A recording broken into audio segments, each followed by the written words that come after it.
welcome to 20th Century Adventures. I'm Nathaniel Logston, and today we're going to take this 1927 Ford Model T on a tour with the Model T Ford Club of America. We're going to travel some back roads and see some neat sights. So let's get started. One of the most important things when planning any road trip is to have good directions and a good idea of where you're going. So how did they do that in the 1920s when there was no Google Maps or anything else to help them? This is what they used. This is the official Automobile Blue Book, and this is particularly for 1927. These were published every year starting in 1901.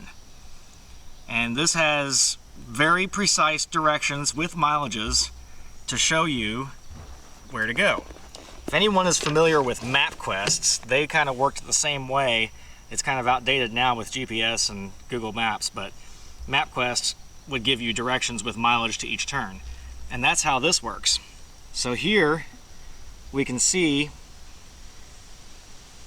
all the directions, and it starts where the route begins, and it goes starting at 0. If you had a mileage counter or an odometer on your car, you could just set that. Otherwise, you'd have to estimate your mileage in something like a Model T that doesn't have an odometer. Sometimes there were signposts that would show the mileage from one town to another. And then sometimes there would be a marker that said, 1 mile from this point to there. And you would time how long it took you to get from one marker to another that was designating 1 mile. And then you would know how fast you were going after you did the math. So that's how it was done. And then here's another little nifty thing. This is a mileage calculator, and it's designed to work with maps.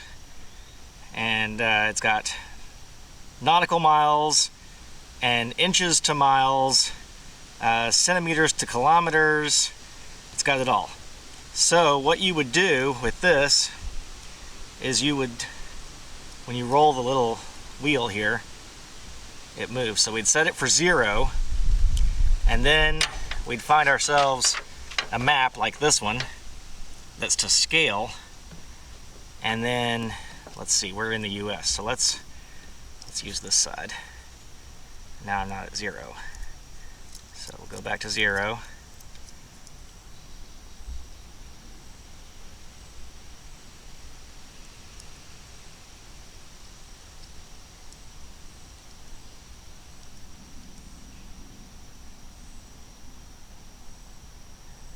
I would say that's going to be 0. Okay, and then you pick a route on your map and you measure. So if we wanted to see from Madison to Brooklyn here, we would go along the road on the map, and then we would look, and it went the wrong way. No, it didn't. There we go. That's showing 3 miles. I don't know how well that shows up there, but that's showing 3 miles from the 0 point to the 3. And so that would be how long it is from Madison to Brooklyn. So if you were trying to, and this works, you can go 40 miles around, and so you would have to stop every 40 miles and write it down to calculate if you were doing longer distances.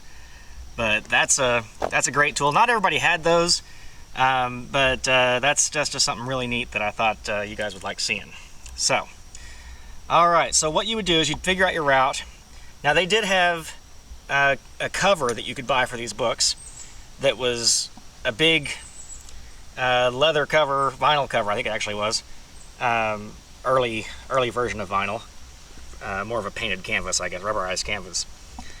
But it had a clear celluloid window in it, and it was big enough that you could leave the book laid open, and it would protect it from the weather. So if it rains coming in on your car, your book won't get wet. So you could do that, or if you didn't have that and you wanted to preserve the book, you write it down in your little notebook. And then you can make other notes as well regarding where you're going and what you're doing, and keep notes on your mileage so that you don't forget where you were at. So that's how we plan a route in 1927. So now we're going to go travel with some other Model Ts, and later on we'll get to do a little racing on a oval track.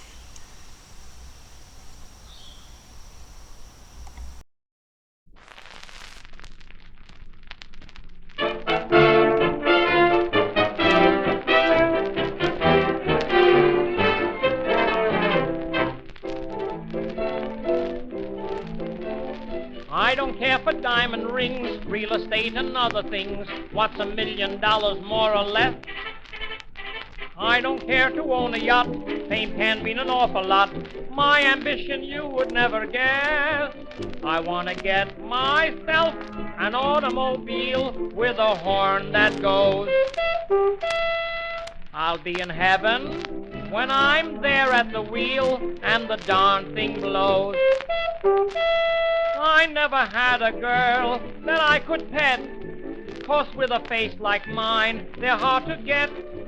But with the horn upon my little coupe, things will be coming my way.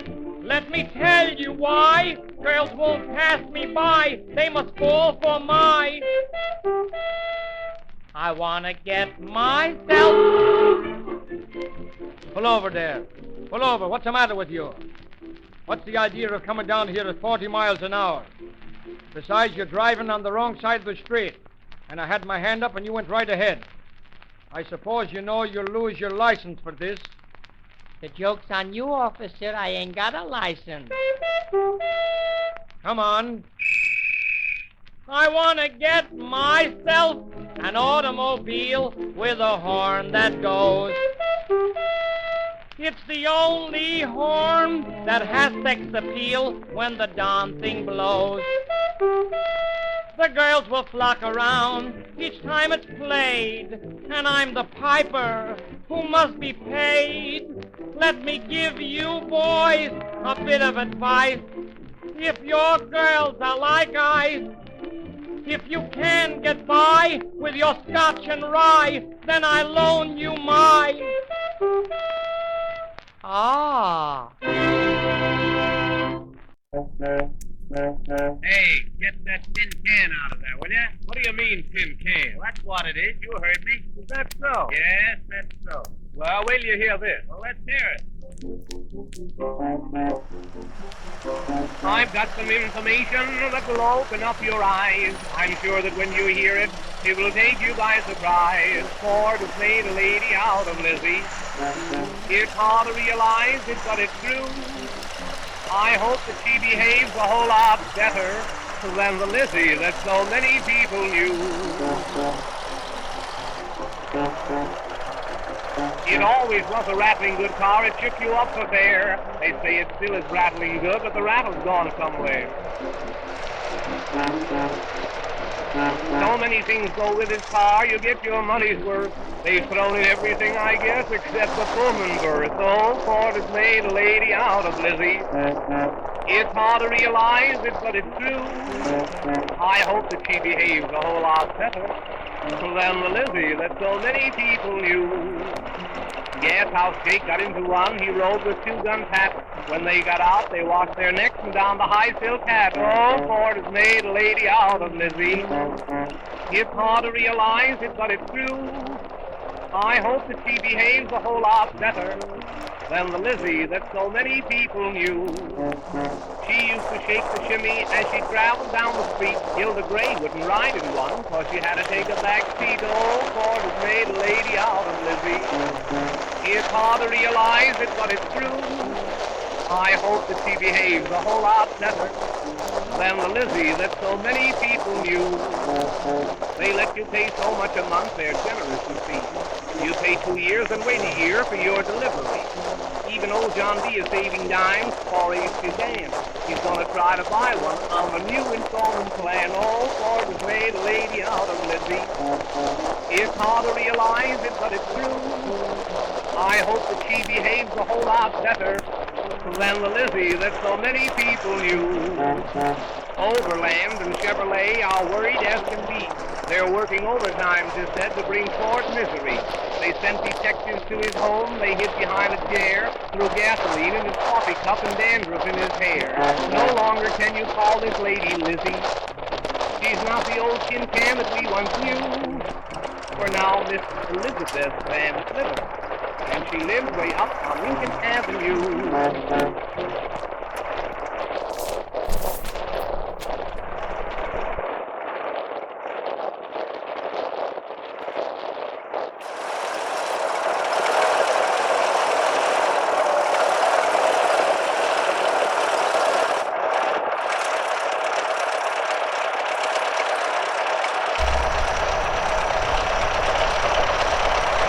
Almost as soon as the automobile was invented, there were people that were trying to race them. It was immediately a challenge. And some of the great racers of the day were people like Barney Oldfield, George Robertson, Louis Chevrolet, Bob Berman, folks like that. And they were often driving just a really rough car, more of a chassis with an engine than anything, and racing them on the little county fairgrounds where they would have a oval track that was for racing horses or whatever, and they would try to drive these cars on. Of course, they're going much faster than horses went, and it was a very dangerous experience, and lots of drivers died, lots of injuries to drivers and spectators at the time. And eventually there was a governing body that was set up to make sure that the sport became a little safer. Public outcry over the deaths was pretty extreme, so they tried to make it a little safer, and eventually they began to build racetracks specifically for automobiles. And of course the greatest of those is here in Indiana, the Indianapolis Motor Speedway, where the Indianapolis 500 is held every Memorial Day weekend. But that was the cream of the crop as far as racetracks went. Most of them were smaller tracks like the one we were racing on today, and so even those tracks, even today, are still dangerous. But at 38 miles an hour, that's not too dangerous in these old Model Ts. So we also were trying to be as safe as we possibly could here. Some of the early race car drivers, like Barney Oldfield, decided to go against the governing bodies and go out and do his own races, again at county racetracks, and all the danger that involved. They called that barnstorming, and barnstorming was highly frowned upon by the racing clubs, and Barney Oldfield was almost thrown out of racing as a career entirely because of his barnstorming. So eventually he quit and fell back in line with the rules. But this gives you an idea kind of what that would have looked like 100 years ago or more.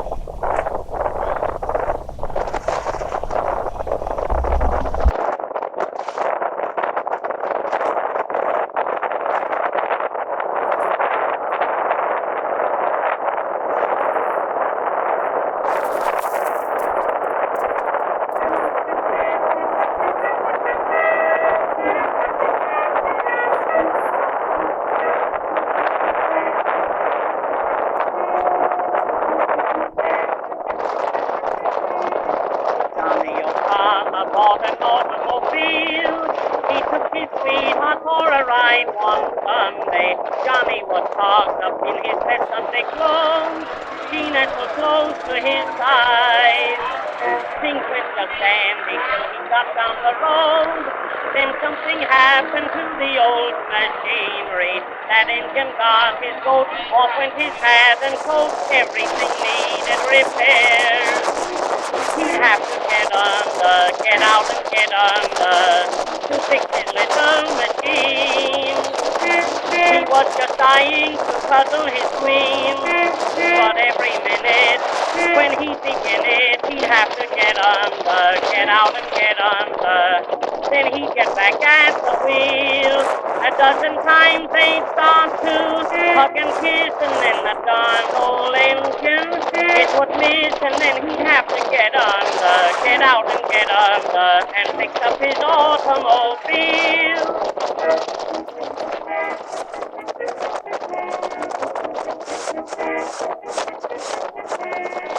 Millionaire Wilson said to Johnny one day, "Your little sweetheart don't appreciate you. I have a daughter who is hungry for love. She likes to ride every day." Johnny had visions of $1,000,000 in gold.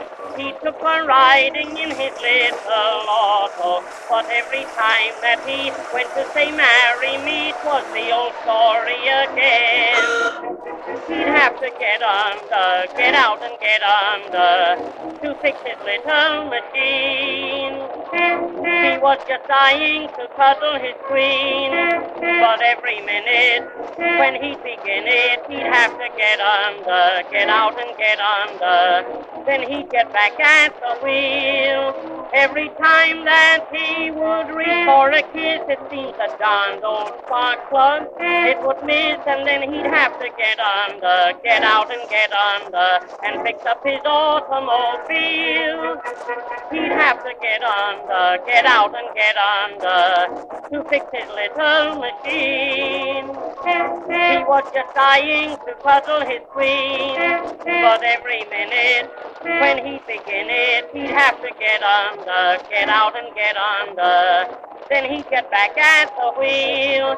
It seemed that once he sat down on his knee, and then he lost control, ran right up the tree, and then he had to get under, get out and get under, and fix up his automobile.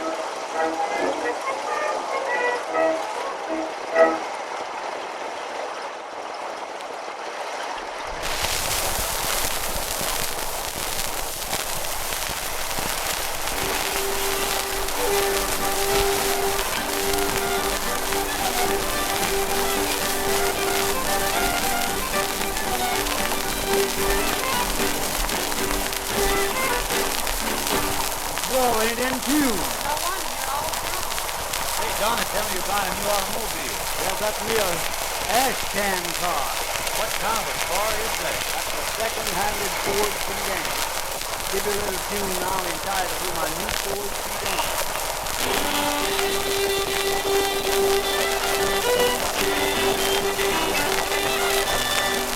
Up, all Democrats, sitting and it goes the dog song, goes candidate, tin can, one bird along, around our home, the dog song goes down towards me then. Blow your horn, the dog song goes just back right along.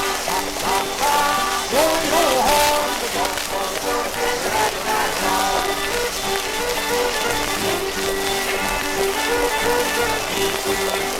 Little more, and gay, gonna sing on the road that pay without break, make things pay for the cat like me. Blow your horn, go get the cat right on.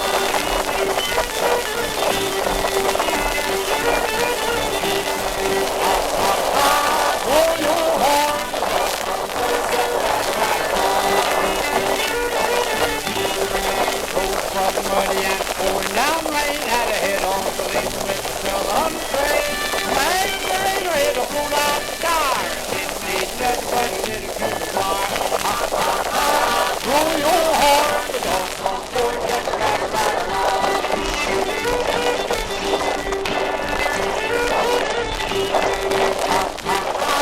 Blow your horn, the dog song boy, just got a right along.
Was proud as he stepped in as he drove it round the town.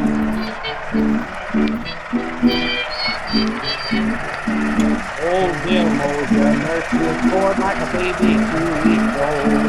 He even wrapped it up at night for fear it might get cold. And if you asked him for a ride, he'd never take a train. Before you ever got aboard, you'd have to get your hand.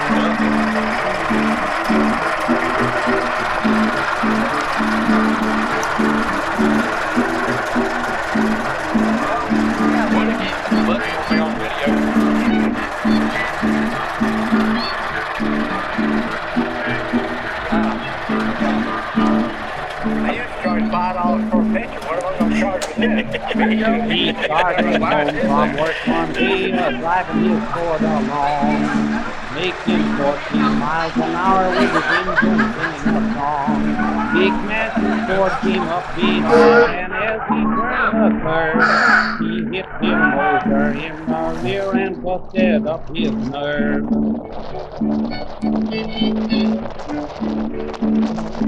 It almost broke Bill Moser's heart to see his Ford get up. He said the darn thing looked just like the chain gang drinking cup. He turned and looked at Massey's face, and the words came fast and hot. I could repeat just what he said, but I guess I'd better not.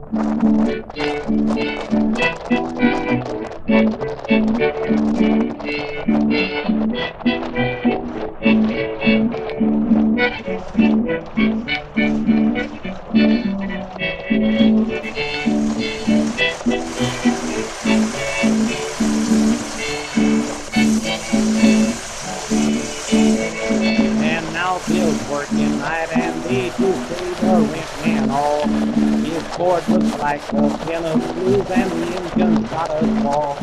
With an old flat tire and a baling wire and a piece of hickory board. That's all there is, there ain't no more of old Bill Moser's Ford.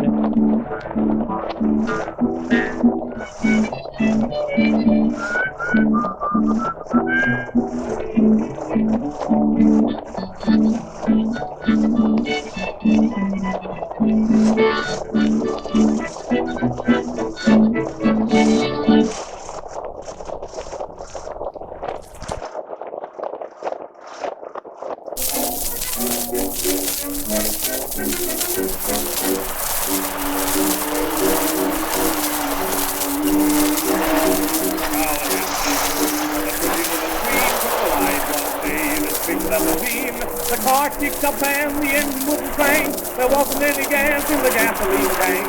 About that time along came Lord, and he rambled right along in his little old Ford. And he was all that clean as a wedding tank on.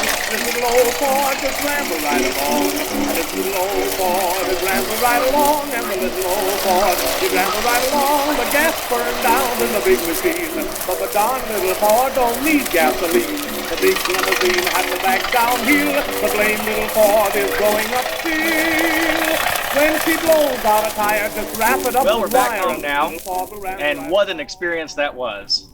We've traveled some great back roads, saw some beautiful countryside, but the star of the whole event was probably going out on the racetrack, getting to drive the oval track with a bunch of Model Ts. That was an incredible experience, like nothing I've ever had before. So we definitely want to thank the folks at the Salem Speedway for letting us do that. We did get into some bad weather. If you noticed, the Model T that we were driving had a really ragged top. It wasn't any good. So we didn't get to put the top up like everybody else did when it started raining. And so we got soaked, absolutely drenched to the bone. And there was a lot of lightning and rain and fortunately no hail, but it was scary for a minute. And then going up the hill afterwards, it was a gravel road that had gotten really soft underneath, and so some of the cars got stuck trying to get up the steep grade. So that was an experience. Had to shove a few out of the ditches and things like that. Really a great feeling altogether of the experience, what it was like to travel. Granted, our roads, most of them are paved, and the ones that aren't are good gravel. So really didn't experience the muddy roads, what they called gumbo, of that time. Could have been a lot worse, for sure. But and we didn't get all that on camera because the rain was coming down so hard I wasn't going to pull a camera out and risk getting it wet. But it was a really neat experience nonetheless. So definitely something we want to do again, and maybe with a few upgrades to the car next time. So I hope you've enjoyed this, and we'll see you again down the road. Spearmint gum or any old thing. When the power gets thick, just hit it with a brick and the little paw will ramble right along.